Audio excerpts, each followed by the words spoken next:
In the summer of 2008, I received an invitation from my department chair to join Facebook. I didn't know much about the social network, but I decided to sign up because I envisioned interesting conversations taking place online with my colleagues.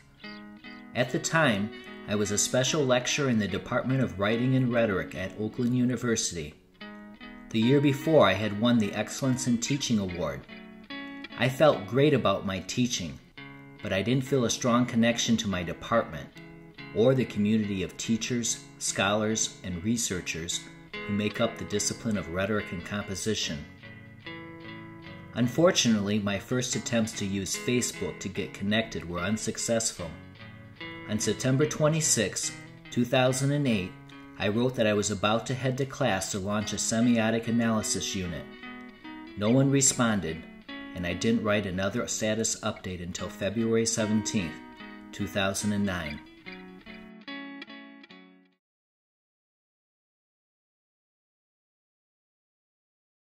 In the summer of 2009, I participated in the Digital Media and Composition Institute, also known as DMAC, at The Ohio State University. This experience was the first time I had met colleagues from around the country, and our conversation sparked a desire in me to connect with others in the discipline. Not surprisingly, my DMAC experience also influenced my writing for Facebook, starting with how I communicated to my colleagues back at Oakland University. The day before I left for DMAC, my colleague, Cornelia Poksheva, and department chair, Marshall Kitchens, let me know they expected updates about my experience. By the second day of DMAC, my colleague Lori Ostegard told me she wanted me to write updates on Facebook. At this point, I realized I had an audience who was interested in hearing about the equipment we were using and the projects we were composing. So I wrote status updates on a daily basis, despite the Institute's busy schedule. When DMAC was over, I came home with new skills and knowledge about digital media, new friends from around the country, and a new outlook on the potential value of Facebook.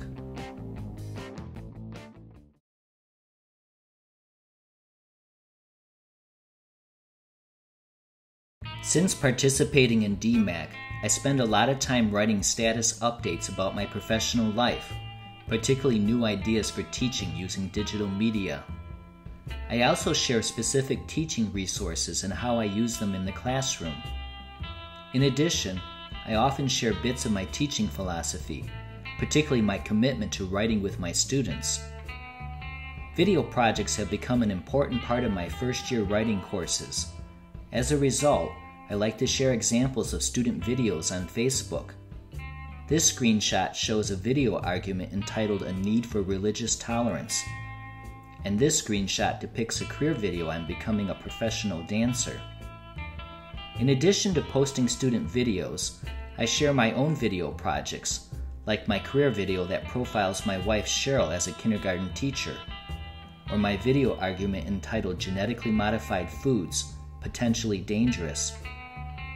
Then there are the status updates that fall into the category of other professional stuff.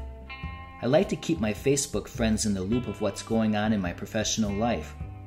Whether it's recording literacy narratives for the Digital Archive of Literacy Narratives, or receiving the Kairos Teaching Award at the 2011 Computers and Writing Conference, or getting my panel on video projects in first-year writing accepted for the 2012 4 Cs.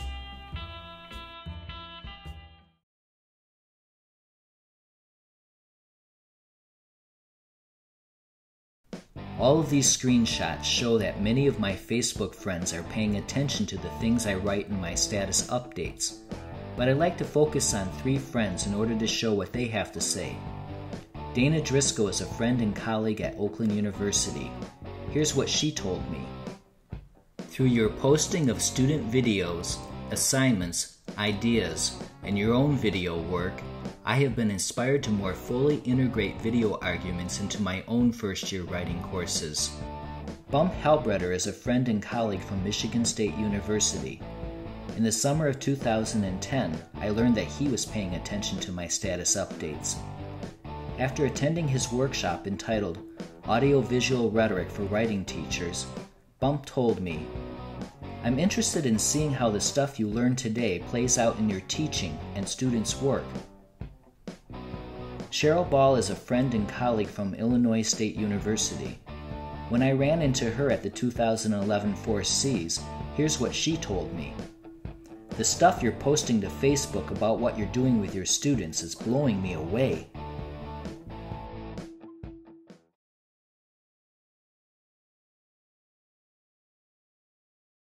In An Invitation to Reflexive Sociology, Bourdieu and Wacquant present the following definition of social capital: the sum of the resources, actual or virtual, that accrue to an individual or a group by virtue of possessing a durable network of more or less institutionalized relationships of mutual acquaintance and recognition. In other words, individuals or groups gain benefits because they belong to a social network. These benefits are known as social capital and can include information, new perspectives, and opportunities. Researchers are just beginning to investigate how this sociological concept plays out in online social networks. One notable study was reported in the scholarly article, The Benefits of Facebook Friends: Social Capital and College Students' Use of Online Social Network Sites. Ellison, Steinfeld, and Lomp analyzed the survey results of 286 undergraduate students at Michigan State University and presented the following conclusion. We can definitely state that there is a positive relationship between certain kinds of Facebook use and the maintenance and creation of social capital. The screenshots I presented throughout this video support this conclusion, but I'd like to dig a bit deeper and present 3 examples of social capital I've gained through using Facebook. The first example is represented by this screenshot where I simply posed a question: Apple's Final Cut Pro or Adobe Premiere Pro? A number of my friends responded, offering me information. The second example is where I wrote about having trouble converting video files from a DVD. Bump replied, "What's the problem, Timothy?" After I explained the situation, he offered me a software solution. The third example is more complex. On September 7, 2010, the Wide Research Center at Michigan State University released a white paper for a study entitled Revisualizing Composition: Mapping the Writing Lives of First-Year College Students. Since I was visiting Wide on September 13th, I read through the paper to familiarize myself with the study. I was intrigued by the findings and eager to discuss them in person. On September 10th, Bill Hart-Davidson posted to his status update, an overlooked data point so far of the Wide report: students value academic writing quite a lot. I decided to respond to his update, and an interesting conversation between us unfolded on his wall. 3 days later, I found myself sitting in the basement of Olds Hall on MSU's campus taking part in a Wide staff meeting. When the Revisualizing Composition study came up in the meeting's agenda, Bill asked me to share my thoughts about the study that I had posted to his wall. 15 minutes later, Bill and Jeff Grable invited me to join researchers around the country to discuss and implement Phase 2 of the study. Unfortunately, I wasn't able to run Phase 2 of the study at Oakland University due to funding issues. However, I learned a lot from participating in conference calls and visiting Wide a second time to discuss the research methodology used for the study. While I might have received this opportunity regardless of my interaction on Facebook, I can't help thinking that my conversation on Bill's wall, as well as other conversations leading up to it, helped me to create and maintain social capital that opened the doors to this valuable professional experience.